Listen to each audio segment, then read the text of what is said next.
Hardcore gamers that think they're the best on the block had better take notice. Devil May Cry 3, Dante's Awakening is going to kick your ass, a lot.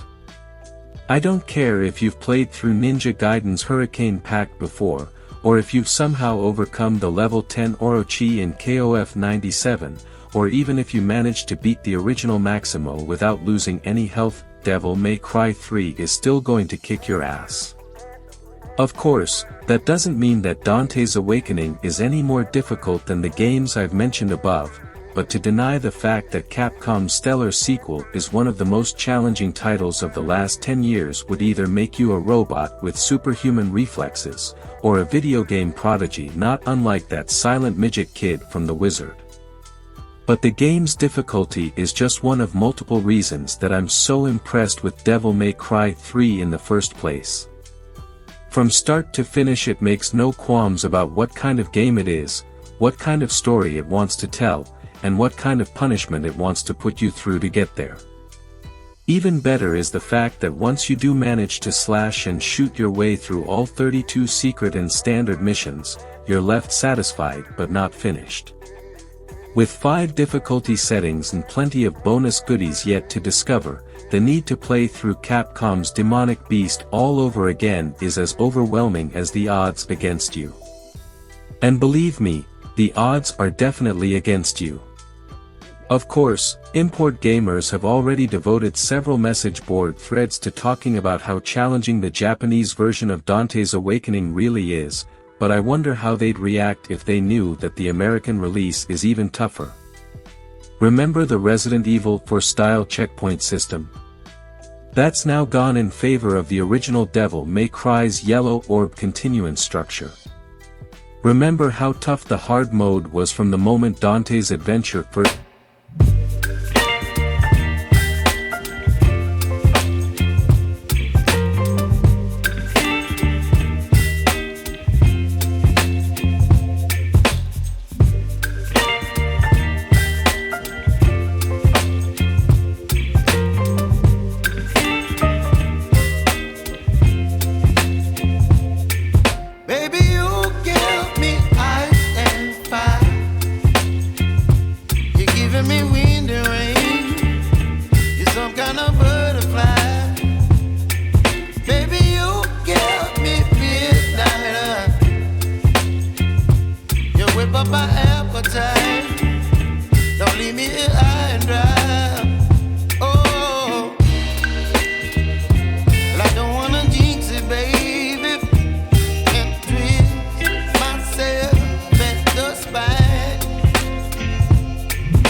Gentle and wind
hair and clothing almost certainly reflects it. And if various light sources of different colors and brilliance are blasting the environment at separate intervals, any object that comes across them will be bathed realistically. Needless to say, it all looks extremely nice. Speaking of the visuals, one of my initial concerns with Devil May Cry 3 was that it would suffer from the same invisible enemy syndrome that plagued the second game. That is, I was afraid that Dante would be nailed by creatures off-screen before I even knew they were coming. Luckily, that problem has been fixed almost entirely thanks to a brand new movable camera system. And though this much-needed addition isn't as free-roaming like that of San Andreas or Ratchet and Clank, it still allows for enough leeway to let players see what they need to see. It's especially helpful when targeting enemies that are far away too, since it will automatically zoom in towards your opponent as long as the stage allows for it. This makes the need for manually having to alter the perspective a pretty rare thing, but if you need the feature in a pinch, it's there for you, and that's the important thing. My only issue with the new system is that, for the first couple of hours, it's difficult to tell where the camera can and can't be rotated. This is because there aren't any on-screen indicators that specify where your view can be manipulated. It would have been much better if there had been some kind of icon that illustrated what areas had fixed perspectives and which ones didn't, but because the camera is so smart to begin with, it's not really an issue unless you're constantly backing yourself into a corner. But backing yourself into a corner is the absolute worst thing you can do in Devil May Cry 3, since the enemies are downright nasty. With 24 different kinds of baddies, and more than a dozen evil bosses, Dante's Awakening isn't nearly as repetitive or simplistic as the competition would like you to think. In fact, it has one of the most intense and varied gameplay designs seen in an action title since Mercenaries, only much, much better. Or to put it in more direct terms, Devil May Cry 3 forces its players to create a thinking strategy in conjunction with their reflexes.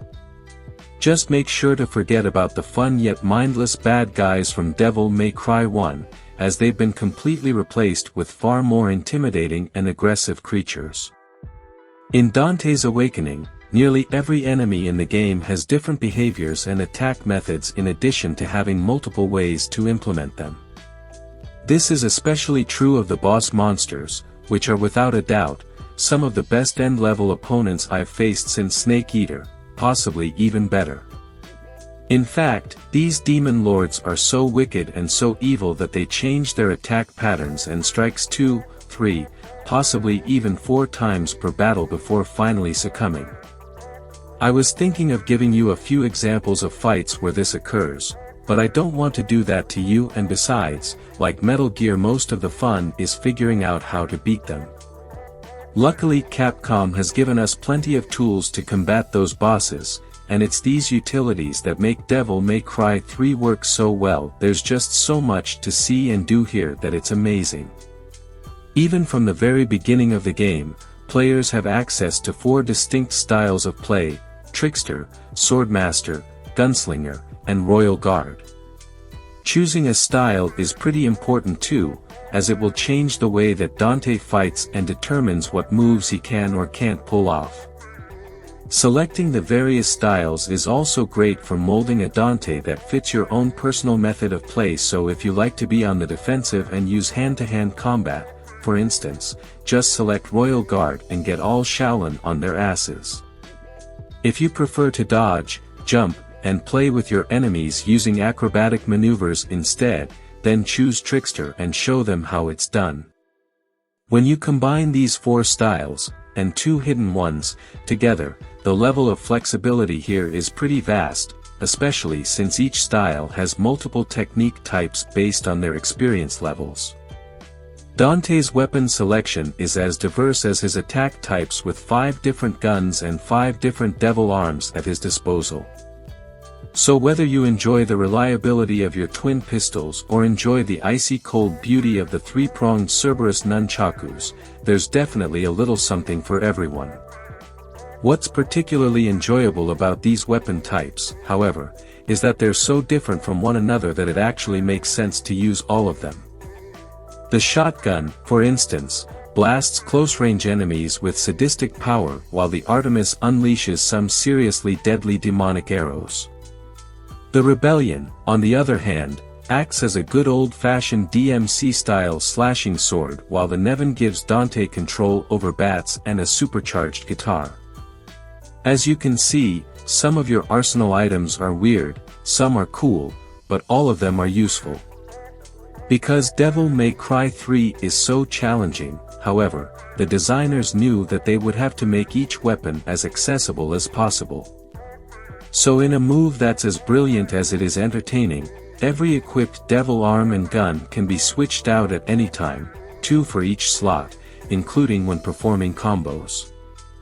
Simply push L2 or R2 and in the blink of an eye, you can go from using Agni and Rudra to using Cerberus and Beowulf and back again. The end result can make for some seriously brutal and satisfying chain attacks with action that moves so fast it's almost hard to believe. While I'm on the subject of hard to believe, it's really difficult for me to find any true faults with the game. Everything I've described to you above happens so quickly, so smoothly, and so compellingly that its problems are almost invisible. Other than the rarely seen camera issue I mentioned a few paragraphs back, the only other hitch is that DMC3 may be too difficult for novice users. Because unlike your typical action title, Devil May Cry 3 never eases you into the more challenging areas, it just throws you in from the beginning and says, good luck. So the learning curve is pretty steep and severe, but for those of you that are put off by Dante's great difficulty, that's your loss, not his. If you want me to get really nitpicky, I could also mention that the voices are sometimes recorded lower than the cutscene music, which makes it difficult to understand what's happening without the subtitles. But then when I remember that the soundtrack itself is so hardcore, so creepy, and so appropriate, the phrase, "Who cares," mysteriously pops into my mind.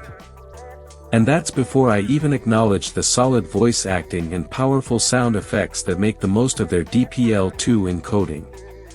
I wish I could convey in words just how good Devil May Cry 3 really is. I know that I've already gone on for 3 pages with reasons why I think you should care about it, but I'm not sure if I've done it enough justice. Just believe me when I say that Dante's Awakening has everything. It has the fun, the depth, and the look. It has the reason to skip school, the reason to call in sick to work, and the reason to reconsider that Friday night date. It has 5 difficulty settings, all challenging, most insane, plenty of secret missions, unlockable bonuses and costumes, an easy-to-use interface, and more brain-twisting puzzles than the first 2 games combined. In other words, it's the reason you bought a PlayStation 2, now go and enjoy it.